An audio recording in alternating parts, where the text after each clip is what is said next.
I'm here. Seth Hewson. It's that guy. Hey. This guy. Right there. He runs Sound 4. Riley Green. Yeah, you do. We are in this brand spanking new arena. It smells beautiful. Yeah, it does. Oh my gosh. Feels new. We are in Athens, Georgia. And how far on the run are you? We're about a month into the run. This is the third. This is the third weekend. Okay. So we're kind of. I'd say we finally hit our stride. We feel like we know what we're doing a little bit now. We have different support acts coming in on different legs, so that kind of changes things here and there. But yeah, overall we've hit our stride. I think. Okay. So let's rewind all the way to like the very, very, very beginning. Okay. When you were just a wee one. Where are you from? I'm actually from Nashville. Okay. So I was born in the Donaldson Hermitage area, grew up between there, and then I went to school at Belmont in Nashville, and now I live in Antioch over there. So you're from? Born and raised. Yeah. So you before it was Nash Vegas. Yeah. So you could probably reminisce on the days that was. It was very different, even just 5 years ago, Yeah. and now looking back on it, it's crazy to see how much it's changed. Do you miss the good old days? I don't know. I mean, for me, I went to high school downtown, so I always sort of saw this hustle and bustle. It always seemed like there was a lot going on to me. I just didn't notice it really explode until the last few years or so. You went to high school downtown? Yeah. There's a school on Broadway between like 7th and 8th Avenue. That's where I went to high school. It was right there. That's awesome. I know. Yeah. It was cool. It was a lot being in the middle of all that, though. I can only imagine. Yeah. And where were y'all living? At that time, we were living in just east of Nashville, a suburb called Donaldson.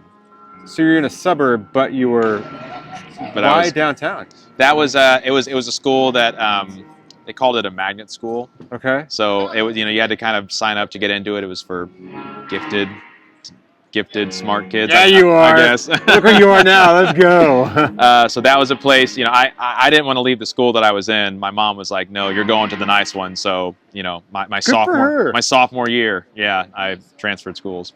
Okay, so where did you start getting the bug for doing audio? Was it then, or was it? No, I started by playing guitar when I was like 14. I started picking up guitar because I thought it was cool, and then went to college wanting to go into. I started studying music business, and then spring semester of freshman year, I needed some extra cash, so I looked for part-time jobs. And I started working at the theater on Belmont's campus. Oh, cool. And then that was, I'd never done it before. I'd never done anything with production, nothing. So that was when I sort of got the bug. I just got into it, and all of a sudden I was hooked. So I've heard this statement that said if you really want to learn how to EQ, do spoken word. You learn a lot about EQ. Yeah, that was one too, because on top of the theater, which was like concerts and music, I also worked for the event center on campus, and that was more like corporate stuff. So we'd go into like breakout rooms and just have like a podium mic, and sometimes we'd have in their arena they just set up a podium mic. That was those were the hardest gigs. Like not mixing a band in the theater, like it was the one at like graduation we would do. Not letting a podium mic feedback in an arena was a learning experience. Do you still apply some of that stuff today, or? I do when I'm like trying to ring out vocals. Like we have a big T thrust on this tour, and Riley's vocal mic, he loves going out there. So especially in rooms like this, like I just try to let the vocals sound really natural without sounding boomy. And sometimes that I feel like I'm chasing my tail. Like sometimes you just have to keep going at it. Just don't give up. Yeah. But it's like eventually, and then you go, okay, when he's just talking to the crowd, it's clear. There's not all this boomy stuff swimming around. That's like some of the hardest stuff. It's just getting that to sound good and like not to feed back on the thrust. Yeah. That can be some of the hardest stuff sometimes. Okay, so what got your bug going from theater to like doing bands? Yeah. So I had one thing that Belmont did that was really cool were these things called showcases. And they were student run. Student bands would play in them, and students would run the production, but they would bring in actual vendors in town to do sound, lighting, and video. Sorry. You're good. Copy, Brian. Thank you. Your passes are a thing now, so we'll grab them after. I'm legit now. Yeah. I'm official. Yeah. So I was working in the showcase, volunteering as a stagehand, basically. But they would bring in like actual vendors from like in Nashville to do sound lights, video, and they'd send 2 or 3 techs. Each company would send 2 or 3 techs to set everything up, and those guys would work with the students to get everything going. And it was a big learning opportunity for the kids. Like the companies who signed on to do that gig and the techs they brought were told like, these are a bunch of college kids who will be your stagehands, but they all want to learn stuff. So like they'll ask questions. So all the guys that came to that kind of had a heart for teaching. Yeah. And, they were more like patient. And I saw the guys bringing in the PA. It was Sound Image at the time. Yeah. Yep. I know those guys very well. Basically through that, I worked with a buddy. He was also in school with me, but he was already on the road doing monitors for Justin Moore. Okay. So he knew some people that when a gig popped up for another guy named Gary Allen, they needed a stage tech. He hit me up. He's like, I see you working at the showcase. I know you said you wanted to get into touring. Would you be open to doing this? They just need someone to be the stage idiot. So what a great way to get in, though. It was awesome. It was the summer between junior and senior year of college. That's when I did that. Did you know then that audio was kind of what you wanted to do, or was that just kind of your first dabble into touring? I was definitely leaning towards audio. Like Okay. I already knew at that point that I wanted eventually to be running front of house or even just doing monitors. And on that tour, I was the stage tech, so I patched everything, but I also had to fly video wall and set up some lights. So that was my first time touring and having to like multitask, manage a bunch of different stuff. But I knew early on that I wanted to focus more on audio.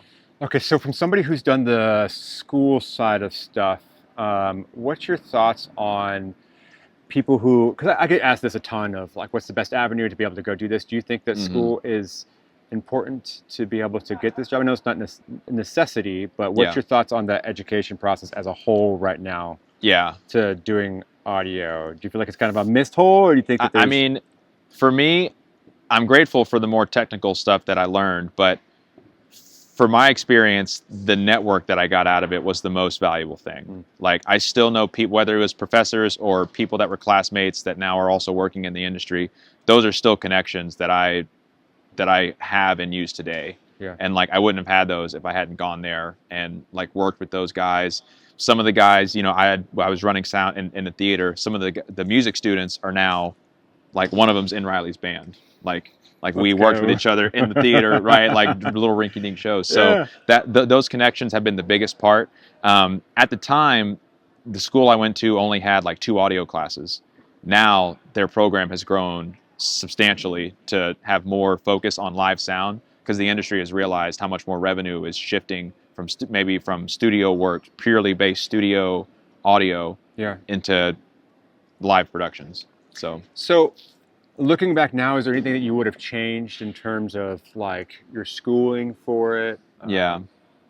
I probably would have tried to get out working around town sooner.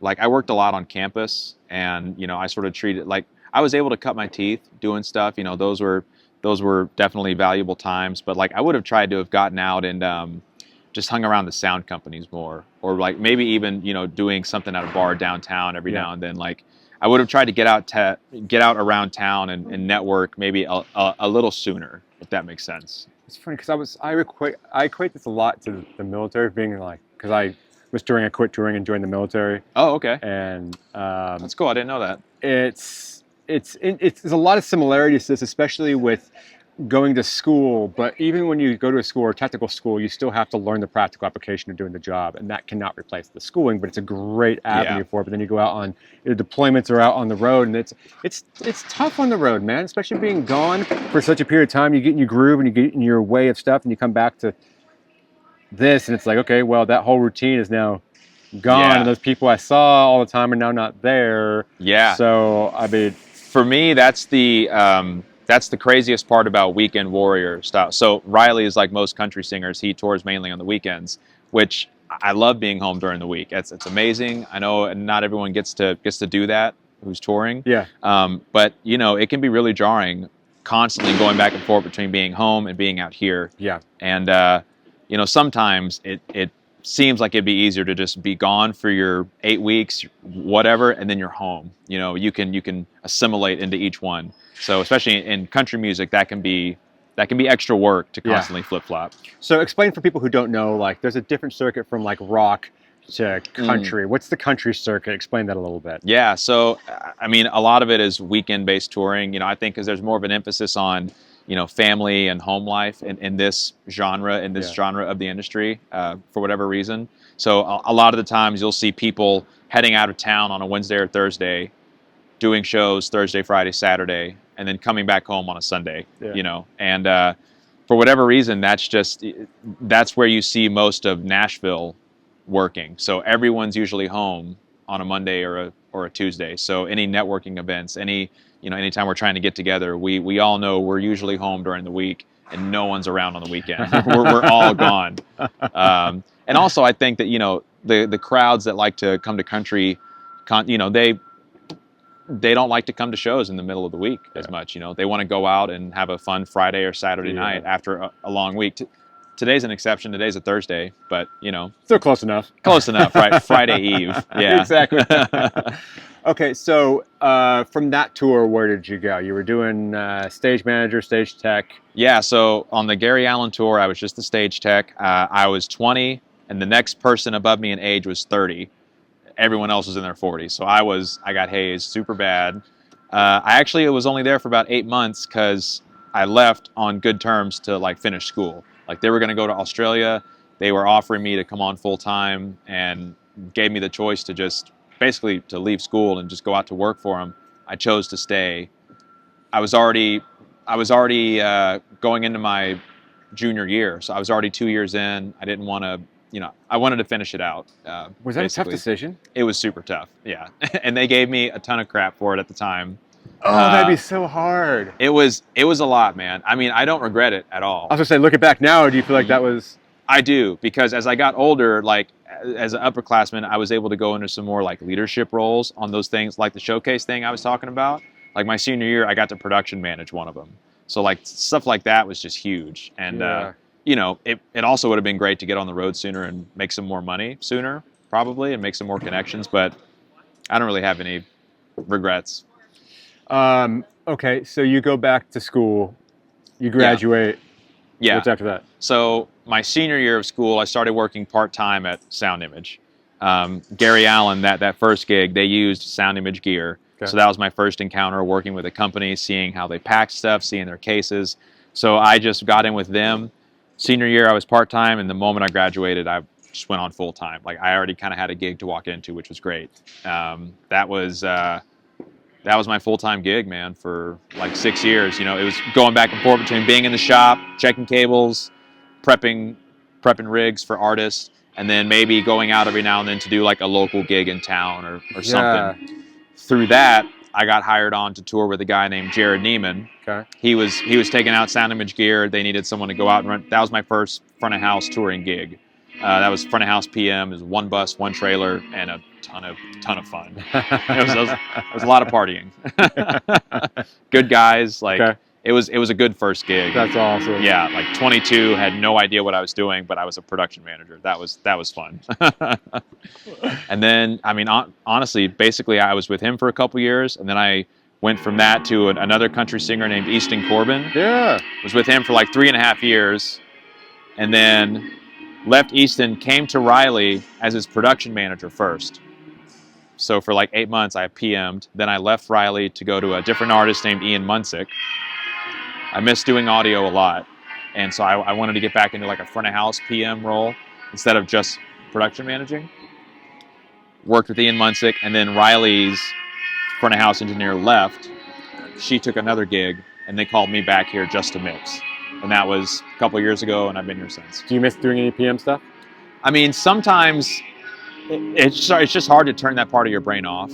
Once you're kind of used to trying to look at different things, and I don't always miss it. I just miss getting to change things sometimes. Yeah. Like sometimes you see something and you're like, maybe this could be done differently. But then I remember like I've got a lane to stay in. I get to specialize now in what I'm doing. Yeah. And now they just need me to be really good at this. Yeah. And we have other members of our team to work on the other stuff. There's a certain level too to where there's like almost like diminishing returns a bit with it. Sorry, one sec. You're good. Standing by. Standing by. What was that, Johnny B? Standing by for line check. We're all ready. All right, man. A pause. Yes. Okay, cool. Yes, we're gonna knock out a quick line check here. Yay! We're back here. The good thing about the best and worst thing about doing this here is I don't know why I'm doing it with my hands so much. I'm like moving my hands.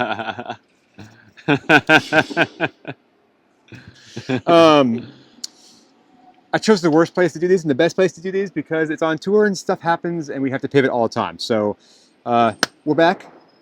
It's been after sound check now. Sounding great. Thank you. By the way. I appreciate that, man. Let's talk a little bit. I know we don't have a ton of time, but let's talk about this tour and this band specifically. Okay. Remind me of how you got connected with this band. Yeah, the old monitor engineer let me know that they needed a new production manager. Okay. So I came on this gig first as a PM. That's right. Yep. And then I took a sabbatical to work with a different artist, and then I came back here, but just to mix. So I've just been mixing. That's right. I remember now. There's kind of there's a point, especially with tours, especially when we get to this size, to where it's tough to do both sides and do it well. Yeah. And when you're here mixing, especially if you are a production manager, a lot of times your mind is over there. You're getting blown up all the time. For instance, you have to it's tough to segregate that and just focus on this and then focus 100% on that. Do you miss it all doing the production management stuff? Or I mean, I miss the thrill of it, like having to put out fires. Yeah. You know, it just you never stop moving. You always got something going on during the day. But honestly, man, I love being able to hone in on this more. Like I can just take more time and get more detailed now than I ever could before. Yeah. And like I enjoy that way more. Okay. Like, I enjoy getting to hone just my little lane. I can make it my own. So, have you only done country music? Yeah, I mean, let's see. Yeah, as far as like full-time touring gigs, it's all been country music. Is there any style of music you're dying to mix for? Pop. Yeah. Like a nice big pop tour would be awesome. I've never done. We were talking earlier about like the schedule for a country tour being on the weekends versus other genres where you're just gone. I still kind of have an itch to go on one of those, full out tours, where you're gone for that 2 or 3 month stint.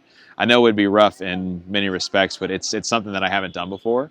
And, like one day to get on, to just experience that, truly being out, on tour, so to speak. That's an itch that I'd like to scratch someday. Who's one band you'd pay to mix for?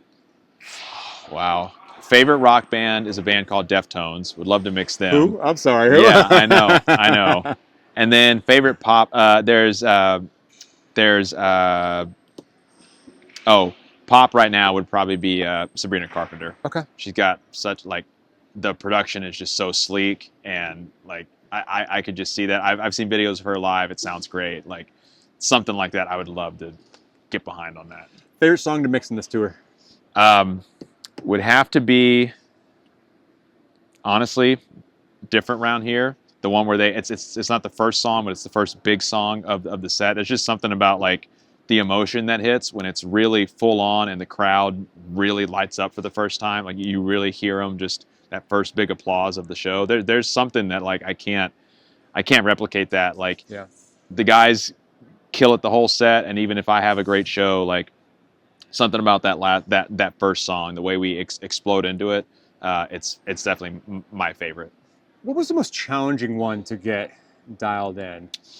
Probably there's a couple quieter tunes that it was hard going from the big ones like Different Round Here to those more acoustic ones, and like keeping some dynamics in the show. Like I didn't want it to sound like it was still turned up to 11 when the guys were all playing acoustic guitars and Riley singing softer. So one of the tough ones was Damn Country Music, because it's the very first time we hear Riley's voice in the set. So that's all, so there's like the jitters a little bit of, here we go, the show's starting, but it's also very soft. He's very soft coming in, and the whole band is super dynamic. Like the drummer's playing a lot of ghost notes, and on the acoustic, the guys are being real.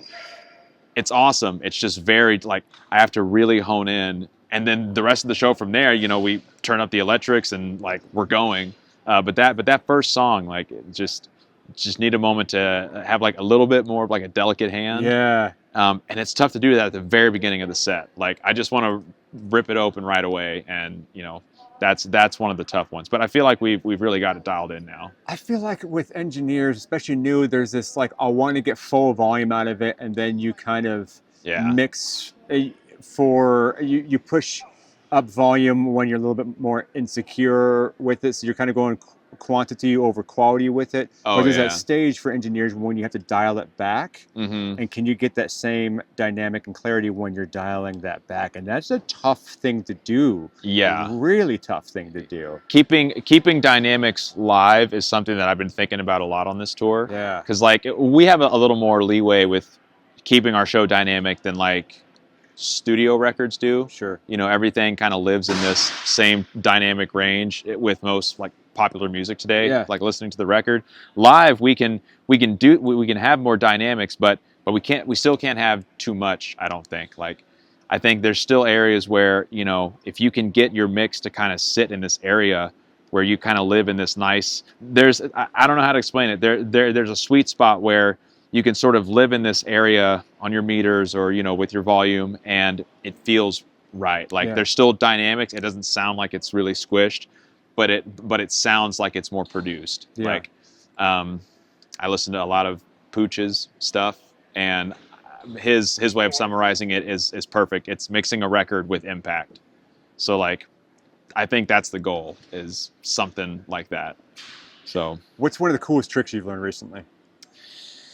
I've got one trick going on with my band bus where I basically found a way to take the whole band, so anything that's not a voice or what Riley's playing, and I can go in just in the middle of the sound field, and whenever he sings, it'll dip out some mid frequencies to open up room for his voice, but the sides, they don't get affected.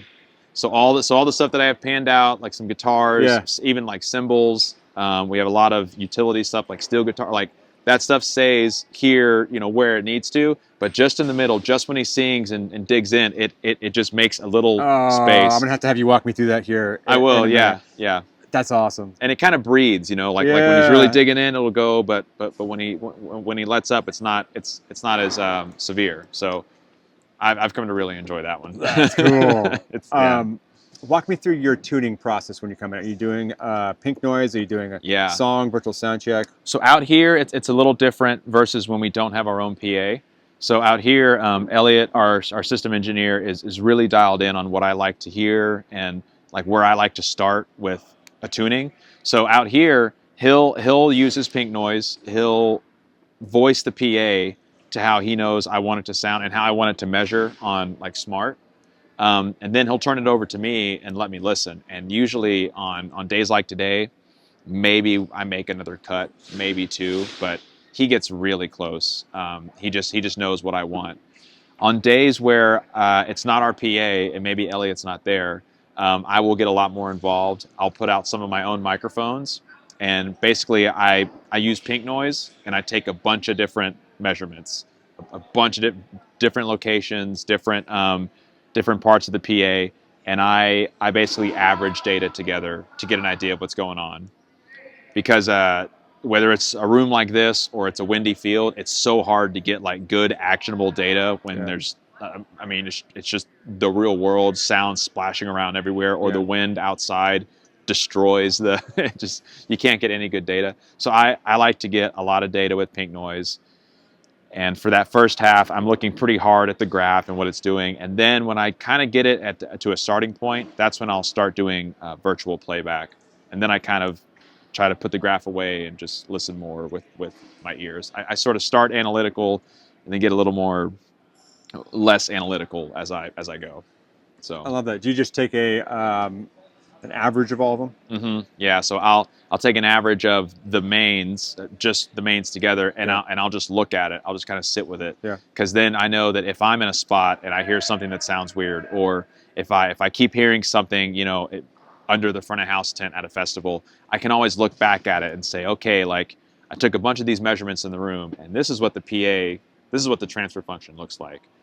This big little thing I'm hearing is really just right here. Yeah.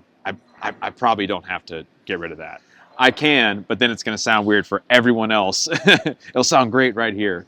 That's been a big thing I've been trying to work on over the last year, is just learning that it's more important to service the audience, to his fan base, to give them a show that sounds really consistent and good and even around the room. And if that means I have one or two weird things in this spot, okay, I can live with, as long as I know what they are and I have data to back it up. Yeah. Cool. Yeah. Sometimes management stands right over here. My tour manager might stand here. Sometimes if it's really weird, we have to address it. It can't sound bad here, but just yeah. What's up? I want to bike rack this area in front. Can I consolidate this a little bit? Yeah, if you want, you can. If you want to move it out of the way, you're more than welcome to. Sorry about that. No worries, you're fine. Yeah. Still gonna touch the stuff. You're good. Yeah. There's something to be said about also using smart as a tool, but not as a law for it, and to be able to mix with your ears and not so much your eyes, because there's some stuff that you'll see and you kind of second guess yourself and wonder if you see or hear it. But something to be said about, okay, how's it sound? And also not to get too much in your head too. At the end of the day, oh man, I've done this before where I start chasing my tail with stuff and I can't get out of the field, or I can't get out of the craziness of it. Story of my life. But at the end of the day, there's going to be a load-in, there's going to be a show, there's going to be a loadout. Is everybody enjoying it? Is everybody having a good time? Can you hear the vocal? Yeah. Take a breath. It's going to be okay. So with that, what do you think is one of your biggest failures you've done, and what did you learn from That's a great question. Or have you ever made a failure? Oh God, yeah. I'm just trying to remember what was one that I could learn something. I mean, you learn something from all of them, but I'm trying to think of one that, honestly, it was last month. It was one of the first shows on this tour. It was kind of a rushed day, and I didn't go through my full checklist of ringing the mic out, basically. And, we got pretty close. The room sounded pretty good. And I was like, we'll be fine. And it was just one moment during the show where Riley went out on the thrust, and it was just one moment, but it zinged. It took off. And that was just one of those, no one came. I didn't get called into the green room, but I mean, everyone noticed. Yeah. Everyone in the crowd, whether they're drunk or whether they know what this audio stuff is, they know if they can hear the vocal clearly, and they know if it feeds back. Yeah. Everyone knows what feedback is. Yeah. And that was one moment where, even though it wasn't show stopping or I didn't get yelled at, it just reinforced just go through your whole checklist every day. Yeah. It might be a weird day, schedule might be condensed, but just make it a priority. Just don't skip steps, because if you do, then you'll get bit. And that was a big that just drove it home for me. I was just sitting here going, I know exactly why this happened, and now I don't skip it. Okay, I'm gonna throw a hypothetical at you. Okay. You've done sound check. It's time for downbeat. You've got about 30 seconds till the band goes on. Your board crashes. Your file's gone. You gotta go from scratch. What do you do? So in that moment, I would holler on the radio first, so that all of my production manager, the tour manager, everyone knows what's going on. I'll have him turn on some house music, and I'll ask if the lighting guy can maybe throw some of the blinders on. We'll have it look like there's a thing of okay, it's not dark, but there's random, we'll try to make it look like a coordinated thing, and we'll see if we can't go from there. That usually gives me time to reboot the board, and if it's not going to reboot, then we actually have a method set up where the monitor guy sends me a mix down some copper lines in the snake. Yeah. And absolute worst case scenario, we could try to plug that left-right into the drive rack over here. That is absolute, we just got to do something. Okay. You got to build from scratch. Gotta go. Right now, where do you start with? I like to start with the vocal hitting my master bus how I want it to. Wherever I want the vocal to hit the master output, whatever that meter is, I want to make sure it's loud enough. And then I'll give it a little treatment with a high pass, low pass. And then I'll start there, and I'll kind of level everything else out to that vocal, like just to start, because I Yeah. want to make sure that I know that wherever the band mix ends up like whatever that ends up becoming, Yep. it stays like here. It doesn't creep up here, and then I have to turn that up, and now the whole mix is 6 dB louder. And usually when you get like kick and when you get enough things in here, I can maybe mute that vocal, then I can go back to just looking at the band, and I will build a band mix first, and then I put that vocal back on top to make sure the balance is good, and then I'll kind of go from there. But I just start with like balance, high pass, low pass. I love that. Yeah, and then from there I'll do some panning, and then we can get into the EQs and compressors and stuff.